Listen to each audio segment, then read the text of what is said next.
I am a Philadelphia poet. I am a poet from Philadelphia. And it being such a city of extremes and just, just like the most lovable city you ever wanted to just punch in the mouth every other day. It comes up just very often in my work. And I'm looking for this poem. This is all just me stalling for time, just so y'all know. Hold on 1 second. Also, another poem that I absolutely should have memorized by now. And maybe it's about time I tried. Here we go.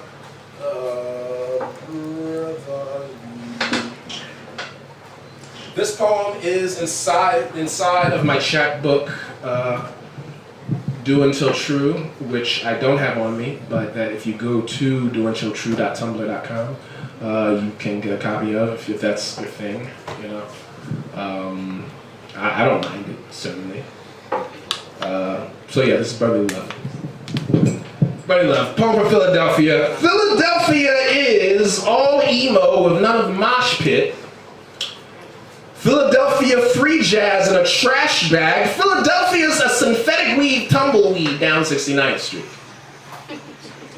Philly's Schuylkill Punch Brown and Meek Mill's cadence as an antidepressant. Philly's a rust-covered trolley rail used as a balance beam for cat-sized rats. There's a mouse that stands in the middle of your living room wondering what you staring at. Philly's when the scent of urine feels comfortable. A crack house when someone pulls out an iPod Touch. Philly's the seasoning left in a potato chip lab littered because fuck you, that's why, because Philly. Because Philly's bulletproof glass protecting blunt wrappers and raisinets. Philly's a bedsheet ad for pet colonics. Philly's 4 empty barbershops in a 2-block radius. Philly's abandoned midnight unsafe, even if it's desert.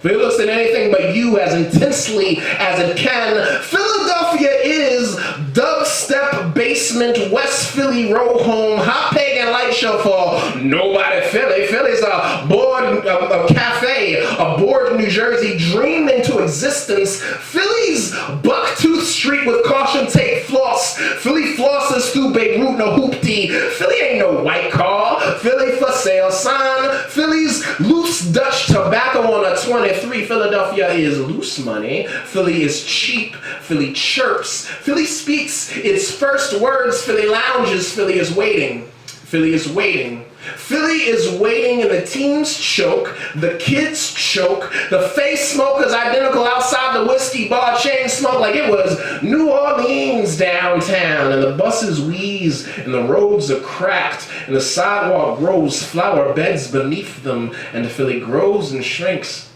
It screams back door but don't tell you to step down. That's because Philly doesn't talk to strangers. That's because Philly doesn't speak. Gets cut. Names, borders, a paradox laughing at itself. An old friend with no money and an ugly mouth.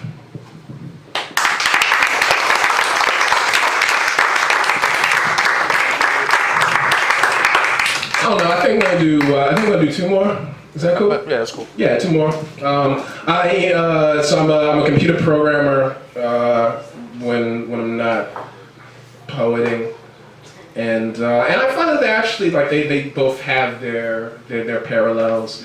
Like both obviously you're working with languages that you barely comprehend at any given second. Both involve just kind of like staring at a blank page and hitting your head against it over and over again. So I am trying the best I can to try to meld these 2 worlds, so I have that much less banging my head against things.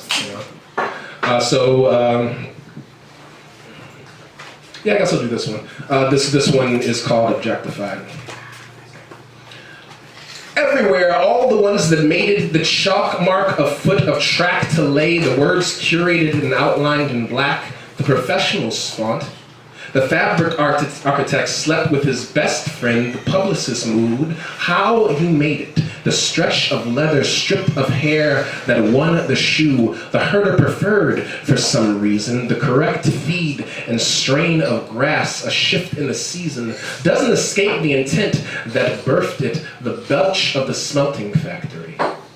Her grandfather's guts, and not his uncle's, spilled on the street, noted the air and guessed right, the one that won, my favorite translation of sign, the blue of new Plato, the tolerance of my lap, and the thickness of her palm, and I need it by Monday. I prefer it drizzled with polyurethane, non-stick, matte finished, make it noon clown white and money green as a start, measure it twice. Make 3,000 units, do it with love. This poem is called Logic Gate. I'm actually going to do one more after this, I'm sorry.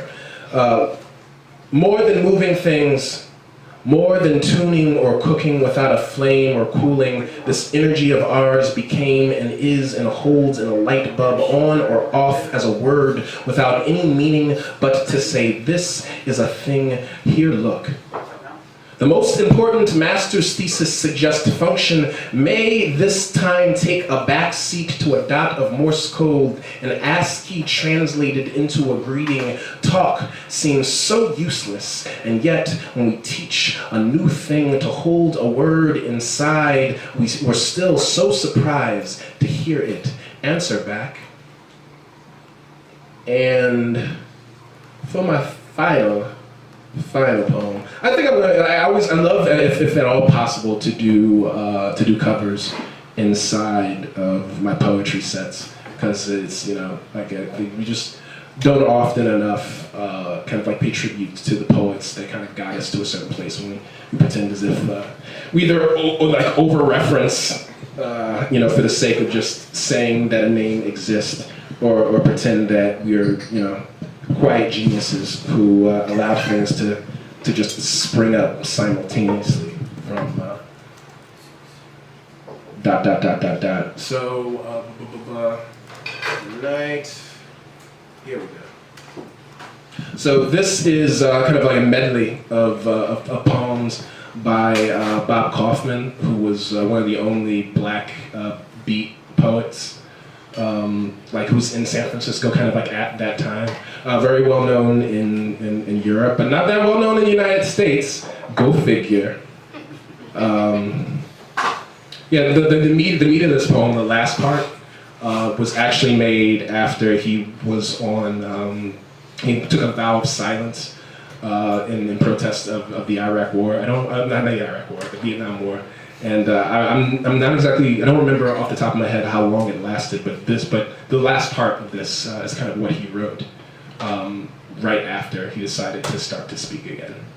So the two poems that make this up are called Morning Joy and All the Ships That Never Sailed. Morning Joy, All the Ships Never Sailed, and The Night That Lorca Comes are the three poems. Da-da-da.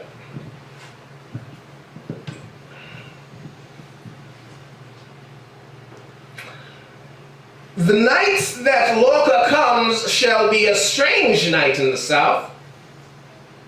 It shall be a time when Negroes leave the South forever.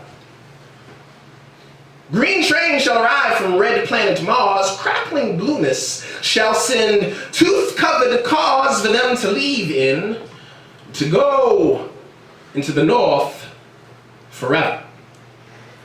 And I shall see my little girl's mother again, with a cross that is not burning, with her shirts of black, of all colors, with her aura of the familiar. The South shall weep bitter tears to no avail, for the Negroes have gone into the crackling blueness. So this night, all those ships that never sailed, the ones with their seacocks open and that were scuttled in their stalls, this night, bring them back, huge and intransitory. Let them sail forever. All those flowers you never grew, the ones you wanted to grow, the ones that were plowed under the ground in the mud, tonight, I will bring them back, and you will grow them forever. And we will awake with piano buttons stitched on morning lights. My body, once a museum of betrayal, will be covered in beauty. The silent queens will dance down streets paved with opal sadness, and you will lead me counterclockwise to pockets of joy and the jazz that lasts forever. Thank you very much, ladies and gentlemen. Once again, I'm more